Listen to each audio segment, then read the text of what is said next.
Okay, let's find the derivative of this function. We can use the normal way and expand the numerator and take the derivative. But we want to do something else. We want to show how logarithmic differentiation can be used here. So we know that y is equal to e to the power ln of y. Now what is ln of y here? Ln of y here can be written as ln of x plus 1, ln of x plus 2, ln of x plus 3. So we are assuming all these terms are here are positive. So if they are negative, then we can do something else, but let's not bother with it. So the last term is minus. Since this is a division, we can write it as minus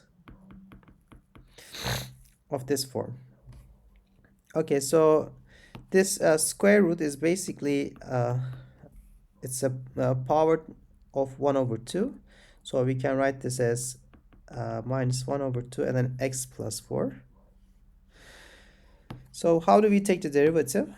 So let's take the derivative of ln of y. The derivative of this one is 1 over y times the derivative of y. And for the right hand side, the derivative of ln term is this. So this is 1 over x plus 2. This is 1 over x plus 3. And this is minus 1 over 2 times 1 over x plus 4. So if you want to write the derivative, we should write it as y times this whole expression here.